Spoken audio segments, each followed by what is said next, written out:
Assalamualaikum warahmatullahi wabarakatuh. Perkenalkan, nama saya Alma Melani dengan nomor stambuk L0211811026. Baik, saya akan mempresentasikan proposal saya yang berjudul Analisis Status Pencemaran Air dengan Gastropoda sebagai Bioindikator Kualitas Air di Sungai Jeneberang, Sulawesi Selatan. Baik, langsung saja. Adapun latar belakang dari proposal saya ini, yang pertama adalah air. Air adalah sumber daya alam yang sangat diperlukan oleh semua makhluk hidup untuk mempertahankan hidupnya dan beberapa peningkatan kesejahteraan manusia, seperti kegiatan pertanian, perikanan, perkebunan, industri, dan lainnya. Nah, adapun indikator pencemaran dapat diketahui melalui beberapa tingkat keanekaragaman organisme. Struktur komunitas organisme biota air dapat diketahui berdasarkan komposisi, kelimpahan, keanekaragaman, dan distribusinya. Kondisi peningkatan kualitas perairan selalu berubah-ubah dalam segi kualitas dan kuantitasnya. Hal ini diakibatkan oleh pengaruh aktivitas makhluk hidup dalam memanfaatkan air dalam berbagai kegiatan-kegiatan seperti mencuci, kegiatan industri, dan kegiatan rumah tangga lainnya. Kegiatan-kegiatan tersebut apabila tidak dikelola dengan benar dan bijak, maka akan menimbulkan dampak negatif terhadap sumber daya air. Nah, salah satu dampaknya adalah dapat menurunkan kualitas air itu sendiri. Nah, kondisi perairan sungai secara tidak langsung dapat menggambarkan kondisi lingkungan. Adapun tujuan dari penelitian ini adalah untuk mengetahui status pencemaran air di Sungai Jeneberang menggunakan Gastropoda sebagai bioindikator kualitas air. Nah, adapun manfaat dari penelitian ini yaitu memberikan informasi ilmiah terutama masyarakat sekitar Sungai Jeneberang tentang pentingnya menjaga kebersihan dan kualitas air aliran Sungai Jeneberang agar dapat menanggulangi pencemaran air. Langsung saja, tinjauan pustaka dari proposal saya itu terbagi atas beberapa poin. Yang pertama ada ekosistem sungai. Nah, menurut para ahli, perairan tawar atau perairan darat yaitu semua badan air di permukaan bumi berarah ke darat dari garis pasang surut terendah, baik yang berair tawar maupun payau. Ekosistem perairan tawar atau biasa disebut dengan freshwater ecosystem dapat digabungkan atau diklasifikasikan ke dalam sistem lotik atau mengalir atau biasa disebut dengan flowing system. Contohnya pada sungai dan saluran air. Dan lentik atau menggenang atau biasa disebut dengan standing system. Contohnya itu pada danau dan kolam. Adapun poin kedua pada tinjauan pustaka ini yaitu pencemaran perairan. Nah, pencemaran air merupakan suatu peristiwa masuknya zat-zat yang mengandung racun atau toksin ke dalam badan air yang akan mengakibatkan kualitas air atau baku mutu air tersebut menurun sehingga tidak hanya mengganggu kegiatan-kegiatan masyarakat, melainkan mengganggu proses hidup para biota-biota air yang menghidupi daerah perairan tersebut, juga akan mengalami dampak pencemaran, bahkan membahayakan kesehatan masyarakat itu sendiri, dan merugikan beberapa nelayan karena pencemaran dapat membunuh biota perairan yang menghidupi perairan tersebut.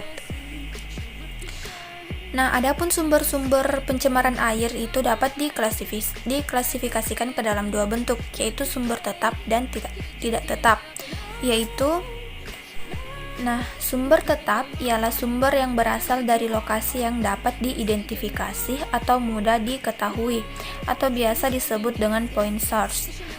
Yang kedua adalah sumber tidak tetap atau sumber yang sulit untuk diidentifikasi atau sulit dikontrol keberadaannya, atau biasa disebut dengan non-point source.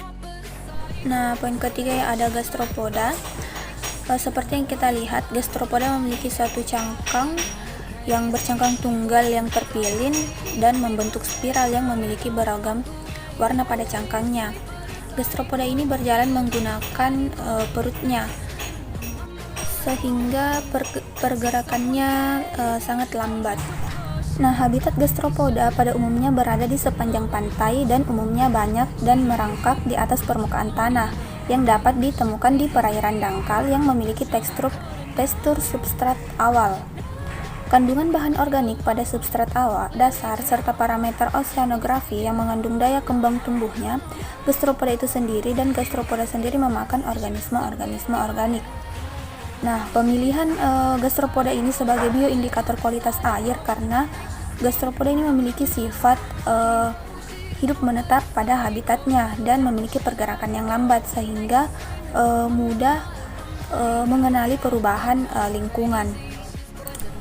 Adapun metode penelitian yaitu penelitian ini dilakukan pada bulan November 2020 di Sungai Jeneberang yang terletak di Kelurahan Pangkabinanga, Kecamatan Sumba Opu, Kabupaten Goa.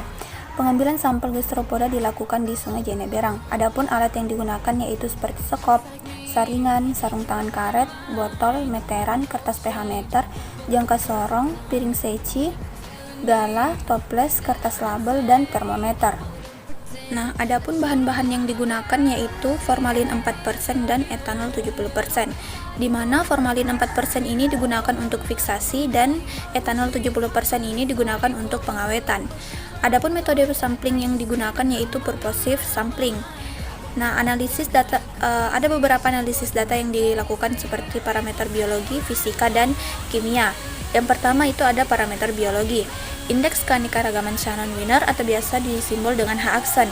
Indeks keanekaragaman menunjukkan kekayaan spesies dalam suatu komunitas dan juga menunjukkan keseimbangan dalam pembagian jumlah per individu per spesies.